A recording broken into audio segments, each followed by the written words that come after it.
Chapter 12 of Fairy Stories My Children Love Best of All. Chapter 12 Peach Prince and the Demons.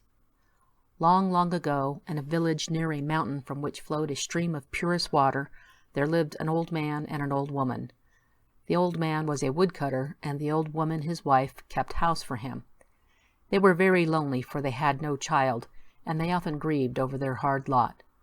One day, while the old man was out on the mountain cutting wood, his wife took some clothes down to the brook to wash.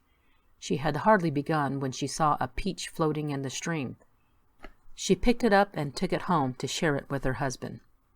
When he returned, she put the peach before him, not dreaming what was in it. He was just about to cut it open when the halves of the peach fell apart, and there lay a little baby boy.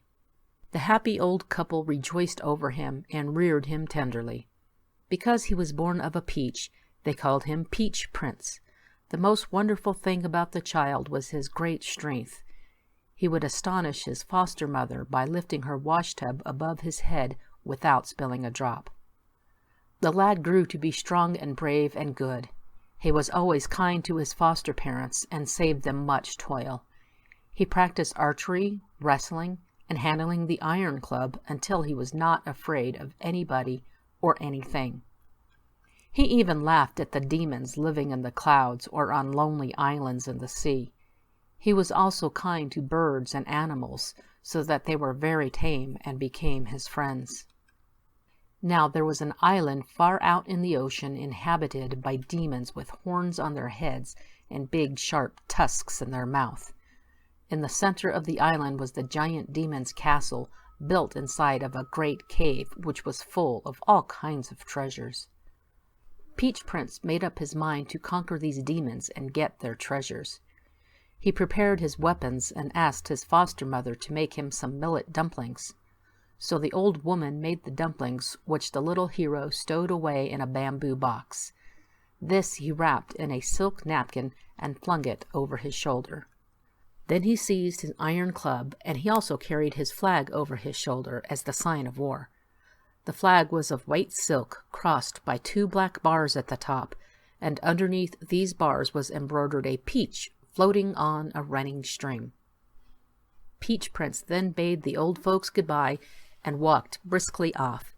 He took his little dog with him, giving him a millet dumpling now and then. As he passed along, he met a monkey, chattering and showing his teeth. The monkey said, "Where are you going, Mr. Peach Prince?" "I'm going to the giant demon's island to get his treasure," replied Peach Prince. "What have you in your package?" "Millet dumplings. Have one?" "Yes, give me one and I will go with you," said the monkey. So the monkey ate the dumpling, and the boy, the dog, and the monkey all trudged on together. Soon a pheasant met them and said, "Good morning, Mr. Peach Prince. Where are you going?" Peach Prince told him, and at the same time offered him a dumpling. This made the pheasant his friend. Peach Prince and his 3 companions journeyed on until they reached the seashore. There they found a big boat on which Peach Prince with the dog and the monkey embarked. At the same time, the pheasant flew over to the island to find a safe place to land so as to take the demons by surprise. Having landed, they marched up to the door of the castle, and then Peach Prince beat in the gate with his iron club.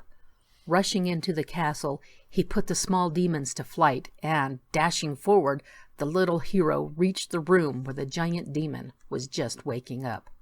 With a terrible roar, the giant demon advanced to gobble up Peach Prince when the dog ran behind him and bit the demon in the leg. The monkey climbed up his back and blinded him with the paws, and the pheasant flew in his face. Then Peach Prince beat him with his iron club until he begged for his life and promised to give up all his treasures.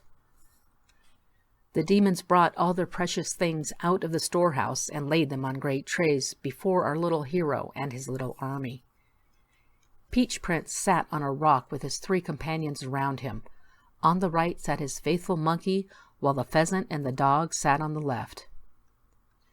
After all the demons had surrendered, they fell down on their hands and knees with their faces in the dust and acknowledged Peach Prince as their master. Then Peach Prince bade them rise up and carry the treasures to the largest vessel they had and point the prow to the mainland. This done, Peach Prince and his company got on board, and the demons bowed farewell. A stiff breeze sprang up and sent the ship plowing through the waters, and bent out the great white sail like a bow. On the prow was a long black tassel like the mane of a horse, which at every lurch dipped in the waves, and as it rose flung off the spray.